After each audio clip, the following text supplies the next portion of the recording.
90 Day Fiance Bares All, Episode 3. Annie Gets Saucy. Coming up on the Fraudcast Patreon.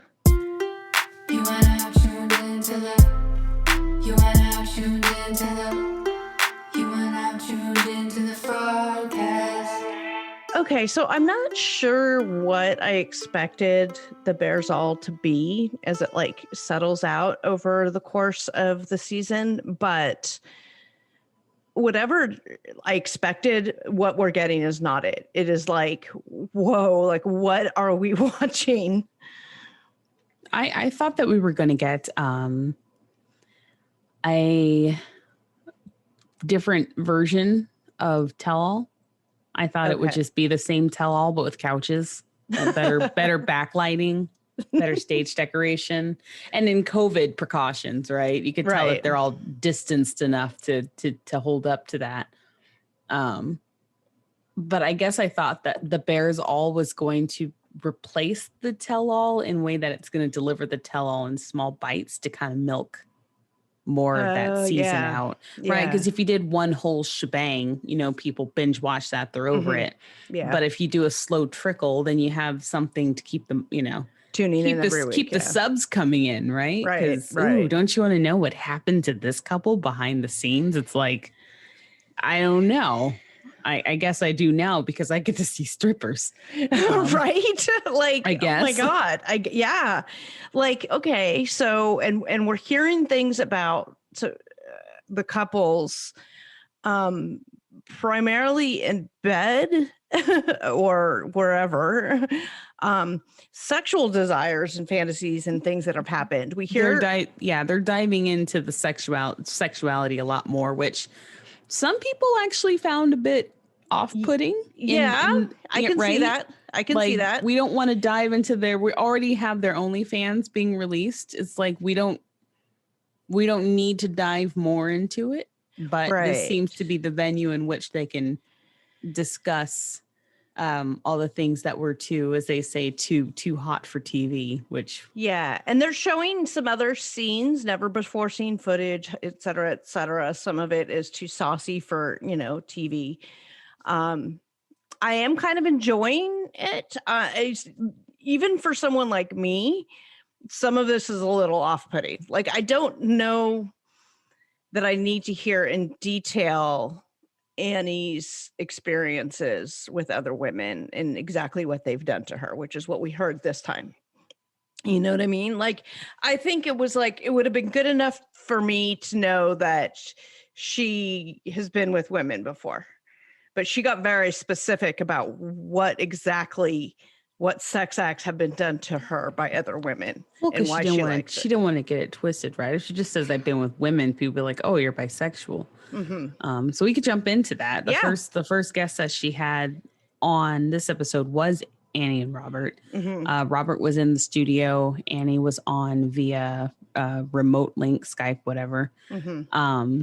This was recorded after they had their baby because you can hear it in the background, which is cute. She's talking about it. Yeah. It's just the topic of things that they start talking about and the baby in the back. I'm just it's just too funny. That's not how you make a baby. It's well, how do you make a baby? Well, they found out, obviously. Yeah. Robert seemed a little more open-minded in the Bears All episode than he was in the show. Mm-hmm. In the show, they kind of made him seem like he was just this I cannot have some wild woman as my wife or whatever like that. Right. So they were talking about the scene from their this was so long ago, right? Robert and Anny, where it was Annie's birthday. Mm-hmm. And she wanted to go to a strip club. And what we saw during the episode was Robert being all buttoned up about it and being she's too wild for me. Yeah, like you said, during this episode, the Bears All, he was a little bit less so, and he sort of was able to explain it a little bit better about why he's he's basically, he said basically that he's been through all of this. He's done sowing his wild oats. He's like a recovering freak. Yeah. And he's done his 12 step to stop being such a man whore. And he doesn't want to be tempted to go back into it because, I think he tried to find a woman that was ready to start a family, settle down, because he's done that 3-4 times already. Yeah. I mean, not that they're mutually exclusive. Like you can be a, home, stay-at-home mom and have the kids and stuff, but then also like to go, smack strippers on the ass when they're dancing for you on your birthday. Yeah, but maybe for him, if he reverted back to that, he wouldn't feel like he's grown up, right? Yeah, he kind of who knows all the crazy things he's done, but I'm pretty sure, as he said, running with the boys. I'm pretty sure he meant running a train. Yeah. I mean, he was pretty much like, been there, done that. I've got 16 kids. I'm good. I've done that all. Maybe more. He just doesn't know about the rest. I know, right? But he also married someone. I mean, Annie's not like stupid younger than him, but she is still in her. I want to go out. I want to have fun. Most people don't grow out of that just because they pass 30. Right. And she seems like someone who likes to go out and dance and have fun. Yeah. And she doesn't seem like she wants to do it like every night, No, she just wants to have those fun adventures. And she, the question does come out of, they have a lot of questions, but one of the first ones was if she was bisexual, and she explains it. No, I just like to have women kiss me in the vagina. I'm like, and her reasoning, and I'm pretty sure someone's raising their hand too. Yeah. Is that women know what women like. Exactly. And so if someone's going to eat her out, it's going to be someone that understands it better. I may not sit on that side of understanding. Right, but I understand the where they're coming from with it. Kind of get her logic on that. But you see Robert's head like slowly Exorcist style spinning backwards. Like, maybe you're just not that good at it, Robert. Maybe she wants to. Oh no. He breaks walls. What did he say? Oh God, he blows up buildings or something like that. I blow up buildings. Yeah, but here's the thing: you can't be the judge of your own prowess, right? Like she has to be the one to say, "Oh no, Robert blows up buildings." Well, that's when then they ask her, "Have you ever faked an orgasm?" She's like, "No, because I'd be mad." I'm like, okay. Go, girl. She basically turns into She-Hulk if she doesn't get it. So he should know if she's faking. Right. But just because you have an orgasm, some orgasms are better than others. I'm just saying. Hey, he has self-confidence, and that's the first step to performing better. You know what? That's true. Believing in yourself. That's absolutely true. And girls, you should not be faking orgasms. I mean, just saying. You're only cheating yourself. Exactly. Get you some. If you are, take a look at the relationship too. If you feel like you can't tell them what it is that you want in bed, look at the whole picture, because who knows, you owe it to yourself and your relationship. Again, we're not certified sex therapists or psychologists. Nope. Not at all. Just speaking from my own personal haven't experience. Even been around the block more than a few times, but don't worry, I've done the field work for both of us. I'm like, people say, can you count on one hand? I'm like, I can spare fingers. Oh God. I'm just gonna shut up now. Let's just say I've done the field work. Should I lend you my toes? And your fingers and everybody else's. I'm just saying, having been on all sides of the faking orgasm spectrum, don't do it. You're cheating yourself. Anyway, that's enough out of me. Enough of that. I think that was all. I think that was also enough of them. I don't think that they said anything else that was worth note. We obviously know they're still together. One thing that came up for me was, so they're going on, and she's talking about all of these great sexual adventures that she wants to have, and she's a very sexual person and all this stuff, all great things. But then during the show, she bashed Porn Granny for being in porn. And to me, those two things conflict with each other. And I realize it doesn't for everybody. Like, you can be okay being a sexual being yourself with not liking porn and thinking that's disgusting, like she said, like Andy said during the show. Or what she said during the show could have been, producer driven, whatever. I just want to point it out that I think those two things are in conflict with each other. Yeah, that one's hard because Porno Granny wasn't nice. Yeah. And so I can imagine that she was just trying to find ways to bring her down or insult her, because what else are you going to go to, right? Yeah. And then some people do draw the line of behind closed doors being a freak versus having it available for other people to see.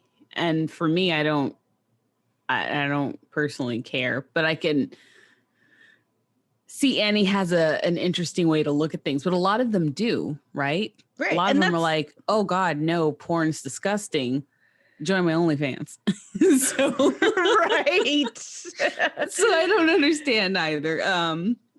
But I know that it's just everyone's values and where they sit on that line. But and I'm not, to each his own, when it comes to this kind of stuff, I'm certainly not going to I don't want to bash anybody's personal boundaries and personal experiences and thoughts and boundaries that they're okay with and not okay with, and maybe okay talking about, but maybe not okay talking about, like whatever. It all is what it is. I'm entertained watching it and listening to it. But you know who I was not entertained by? Jenny and Sumit segment. I don't think you're ever entertained by it. I think we have to we have to open the vault to allow you to talk about this again. We're setting the timer at 5 minutes because no matter how leveled of triggered you get, I know, Jesus, we got to cut it off. I'll let you talk about them, and I'll just insert random expletives here and there. all they did. So we start out with Jenny and Sumit on the screen. So we're like, oh wow, look, they're together, right? We know at the end of the season they didn't get married. Mm-hmm. And then so the update is that they're still not married. Yep. And Sumit doesn't seem to be wanting to actually go forward with it because he just does not want to deal with the uncomfortable feeling of being booted from the family. Mm-hmm. Disgraced and or losing the support of his parents, which he has thrived off of his whole life. And Jenny is staying with him anyway, regardless of what he says and does. So she is, but she's kind of stuck because of COVID.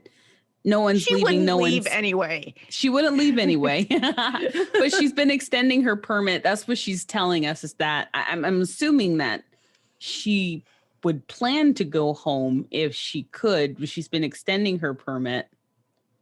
And if they don't extend it, then she goes, then I'll have to go home. I'm not sure which one is actually keeping her from going home. Yeah, because, she's made these threats in the past, right? Well, it has to be this or else I'm going to go home, or this, it has to be this. She keeps drawing these lines in the sand, which she keeps crossing and keeps crossing. And I just wish she wouldn't pretend like she didn't leave him when he revealed he was catfishing her. Instead, she fell even more for him. Okay, whatever. That's the first big one.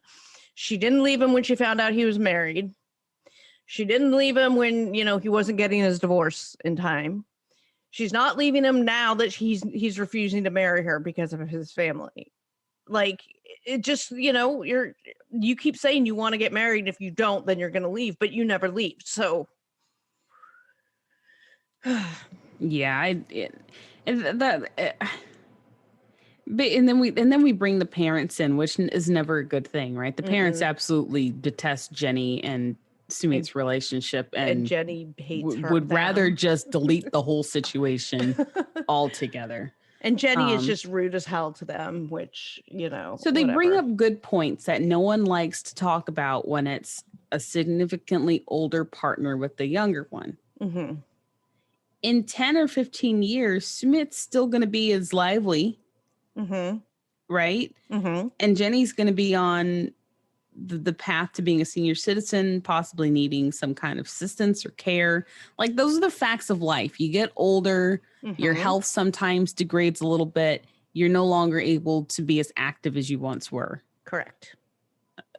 So the family is just kind of like, look, we're literally putting a timer on you, like 30 years, 30, 40 years before Sumit's no longer a husband. He's a caretaker. Mm-hmm. And then no one's around to take care of him. He won't have kids. He won't have us because we'll fucking be gone too. Yeah. Right? His brothers and sisters can't sit and take care of him.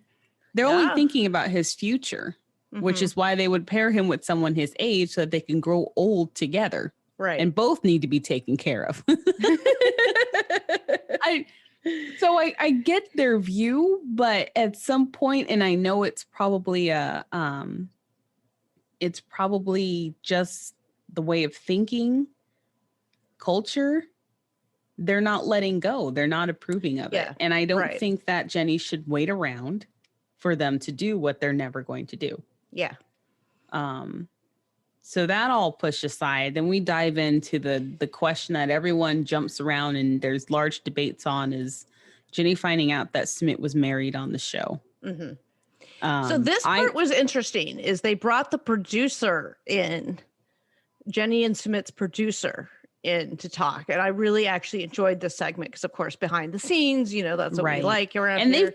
they brought him in before. He did an article with one of the newspapers about this whole scenario. And this is the same guy that discussed it. So this is kind of nothing we haven't heard before, but getting to see him talk about it and then getting to see the extra footage they didn't show kind of added to the story. So why don't we share for the listeners what it was that he shared with us? So he shared with us kind of the events that happened after. So there was two parts. So it was after the in-laws busted into the apartment and kidnapped Sumit. I don't know what to say. Man-napped him. Right? There was a call from Skype to him about that. And then they, you know, bust their asses to India. I don't know why they weren't there already. Ran to India to, you know, I'm going to say film the aftermath of the drama. That's basically what they were there for. They weren't there for support or anything like that. Yeah. But in the call, you know, Jenny's explaining what we see in the aftermath. I think there's a lot of wonders of like how the producers like were able to like get there as quick as they did. Right. She kept saying 5 days. She's been alone in the house for 5 days and been crying. She's basically been doing nothing but crying for 5 days until they got there, till this producer gets there. And then she just like hangs all over him crying, like, you know, and I get it. Like in some ways I get, you know, because the couples get close with their producers, especially if they've been on the show for a while. This is their and that's producer. The only person that's there for her, right? Yeah. Because if Sumit left 5 days ago, hasn't called, hasn't come back home. She has nobody else. And made a big fucking deal about her not leaving because it's so dangerous outside. What the fuck is she supposed to do? Right. And she doesn't have a film crew to follow her around and keep her safe. So yeah. Right. So she's literally out there alone and whatever. Yeah. But the producers, you know, talking to her and asking how did we miss this? I'm like, I don't know, producers. Y'all miss a lot of shit, okay? But doesn't he say like looking back in retrospect, there were some red flags. Yeah, like his absence, his needing to be gone for a few days. He mentions his 2 cell phones. I'm like, I have 2 cell phones. That's not a big thing nowadays. Well, yeah, right? and he says that. He goes, you know, I didn't know necessarily what he did for work because, you know, you have 2 because you need one for work, right? One's your work one and one's your not work. Yeah, right? But did Sumi even have a job? I thought he had You don't quit need a his phone job. for a call center, right? I thought he had quit his job to spend time with her to like get her moved in. I thought they had said and maybe that was the confusion. Why do you have 2 phones if you don't? Yeah. That would have been something for me. I would have at least asked. I don't know if maybe Jenny forgot to ask or she did and he said it's for work. Who knows? She'll believe anything he says. It doesn't matter. Right. And then the only other thing we get a little more insight on is Jenny's previous conversations and distancing from Sumit when he was talking about the arranged marriage. Oh, and how they were together and then she kind of cut him off. Yeah. She did expand on that, which she has mentioned before, but it's easy to miss and to get lost in the episodes because it is said so sort of quickly, and it almost can be, but yes, she has, like, they were together. They also talked when the parents were there on about, with the producers about whether the parents really, what their real feelings were on, did they know Jenny and Sumit were together when Jenny was Well, the parents claim they didn't know.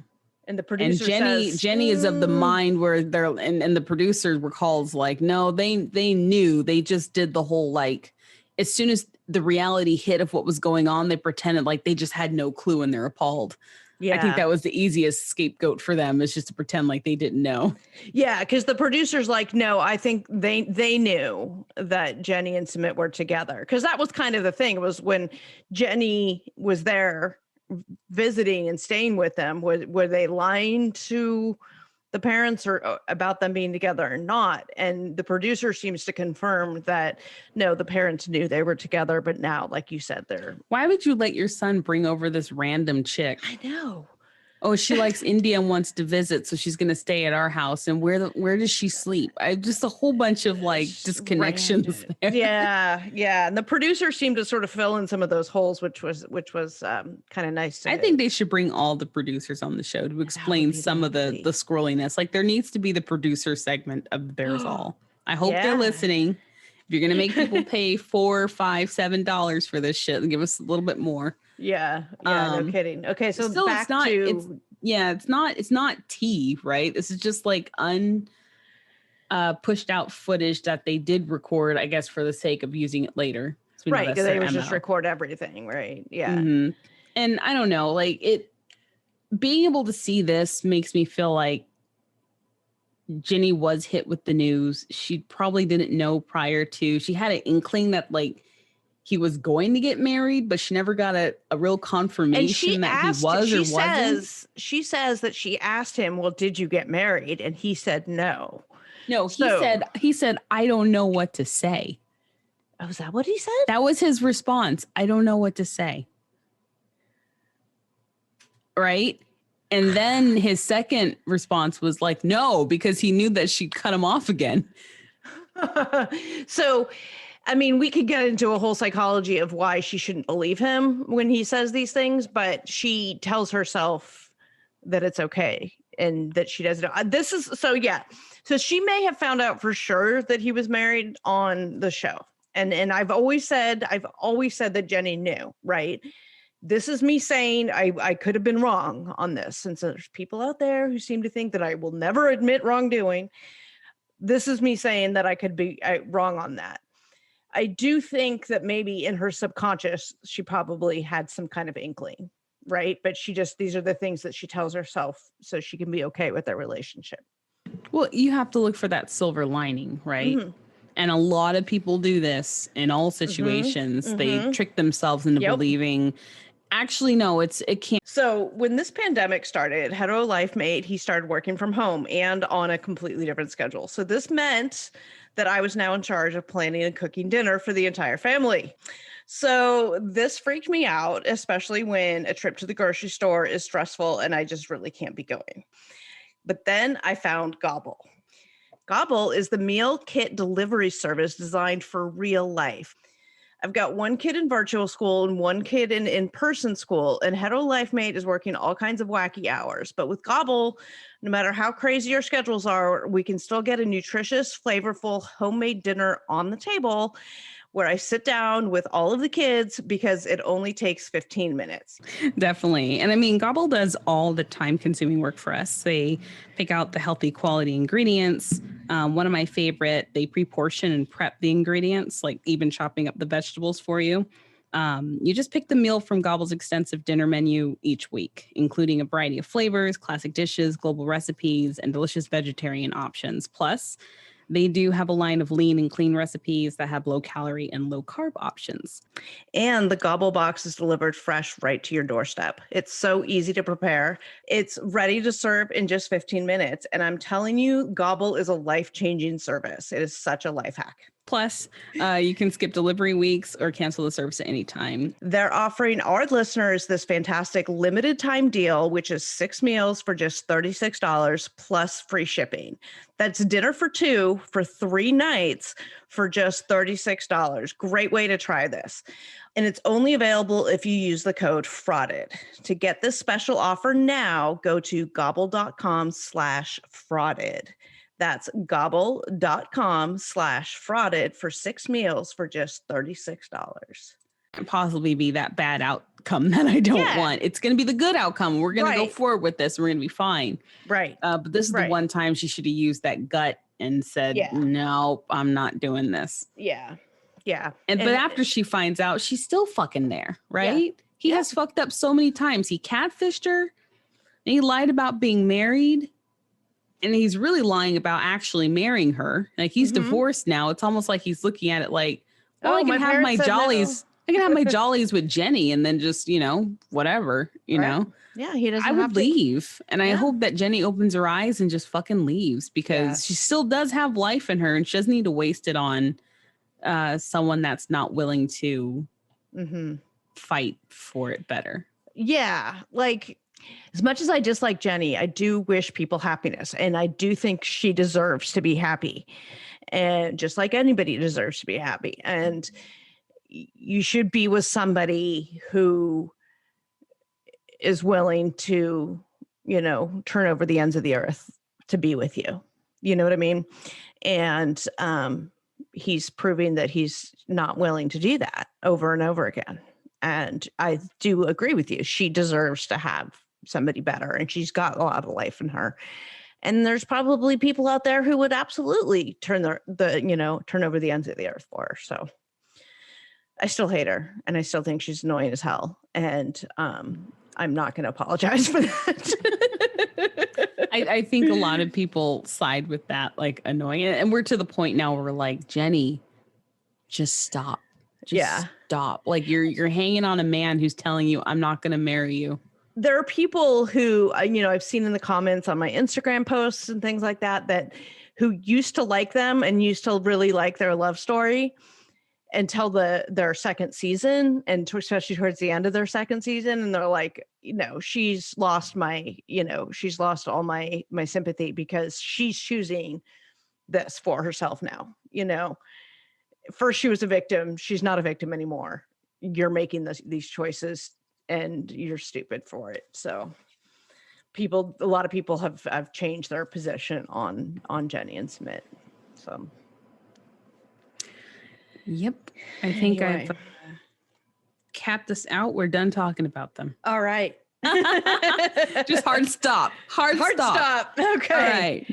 Talking about hard stops. We're going to move on to Natalie and Mike. But we only get Natalie, no Mike, which is fine because Mike sometimes adds value. I don't know. Sometimes. I think most of the people are there for Natalie's multiple personalities that they display on the show. I don't know if in real life she's that.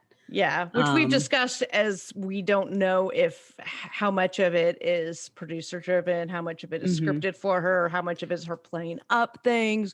Well, even how she dresses herself up to be on the remote call to the Bares All show. She doesn't look all crazy and fried and, washed out like they make her look on the show. Like she's just she seems normal. They make her look so washed out, and then they drown her in black eyeliner and pink lipstick. So it's just like eyes, holy shit. And the bronzer. Lips. The bronzer. And the bronzer. And like you guys are in Washington. The bronzer needs to be toned down.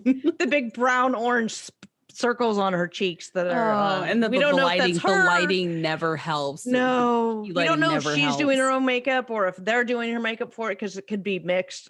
Sometimes they do mix. Yeah, sometimes it's they do their own makeup, sometimes they have a makeup person depending on what's been negotiated and stuff. But so we don't know who's doing that to her, either it's her or a makeup person. But anyway, that aside, on Bares All, what did you think of her overall?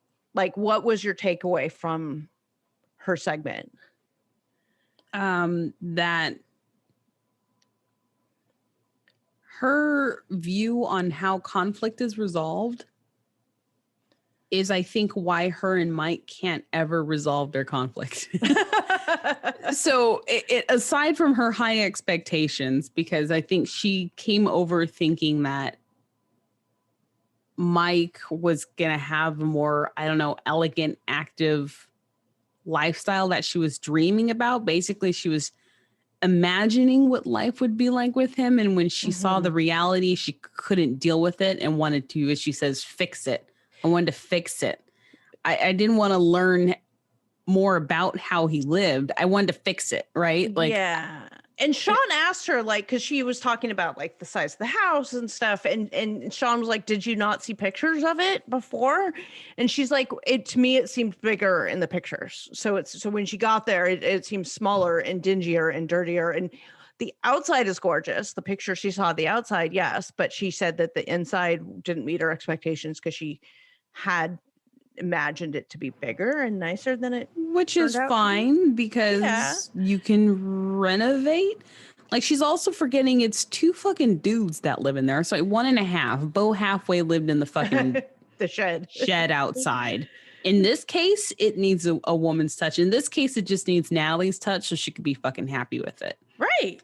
Because no other way will be okay unless it's Natalie's way. And I think that Mike was just really preparing himself to be abducted, so he didn't want to invest in his house too much. Abducted by the aliens.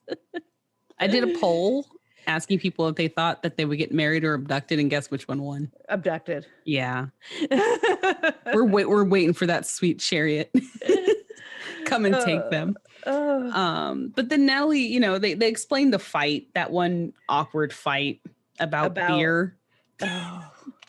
About her, you know, it kind of sounds like a fight with like a mom and her now grown son, and I've seen this in person, where they go, "Well, I thought you always liked this," and the kid's just like, "The fuck, I've never fucking liked that, Mom. Where are you getting that from?" And it's just this big debacle over like someone assuming and someone being really upset. Yeah, there.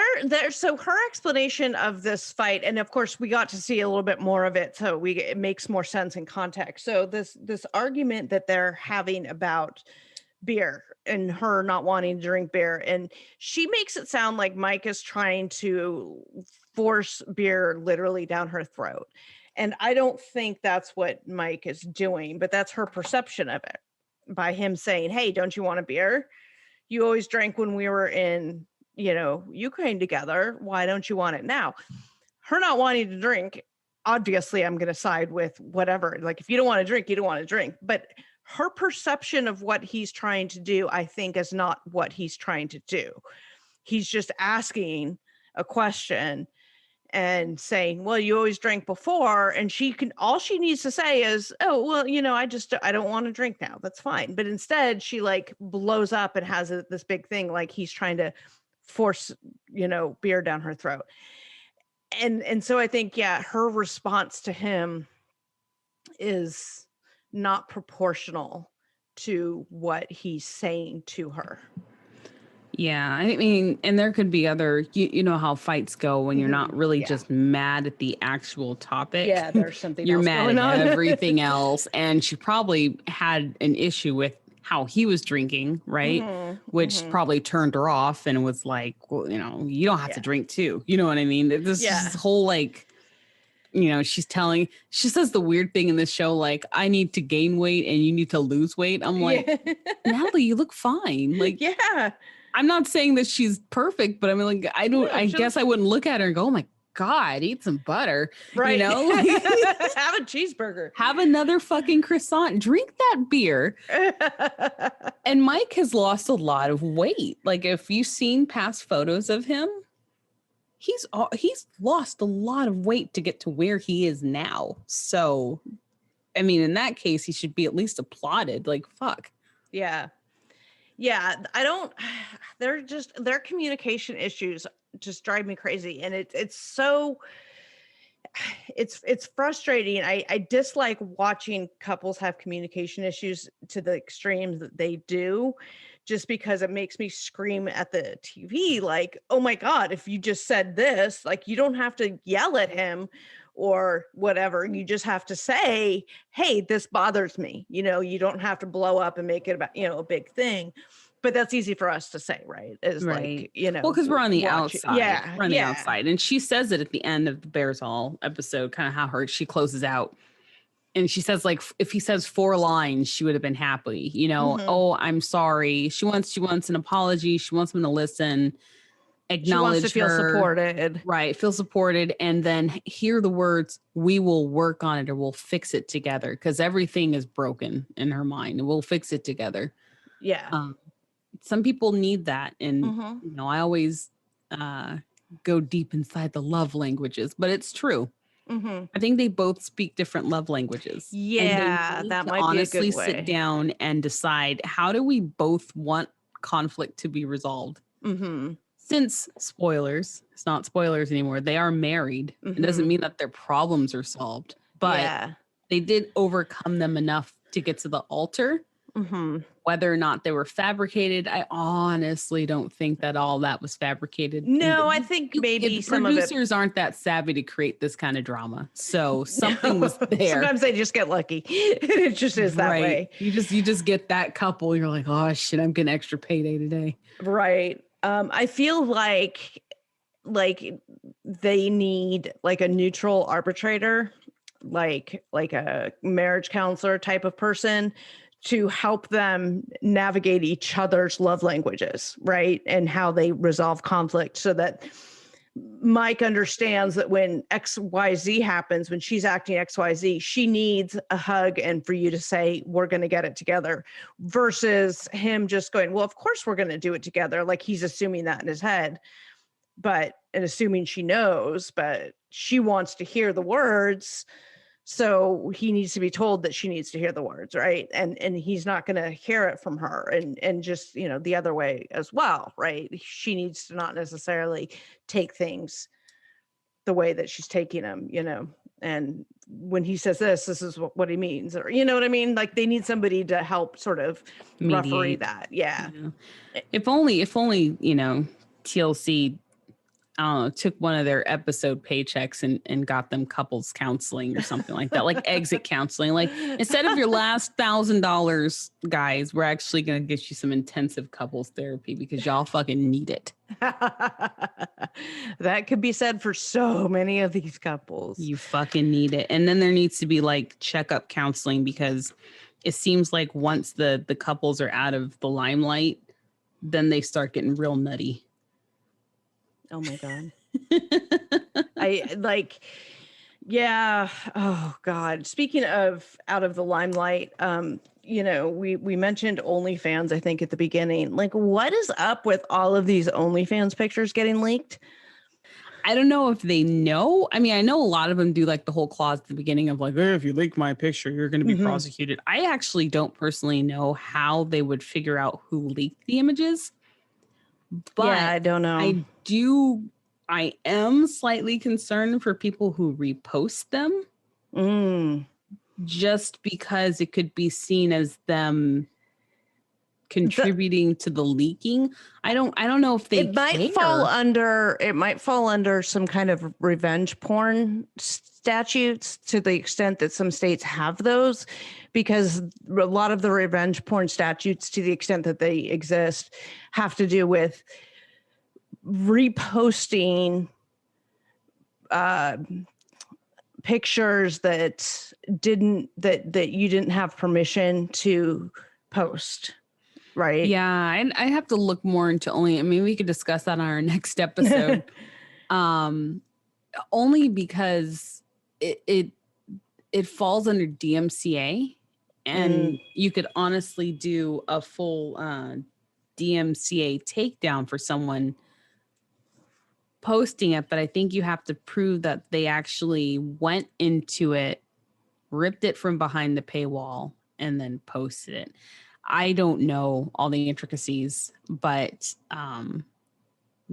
we need to find somebody who's an expert in that stuff. I can tell people that I'm not going to say save your money, because I think that's rude, but I just don't understand. I don't understand how they go from 90 day and how I guess the TLC is allowing this.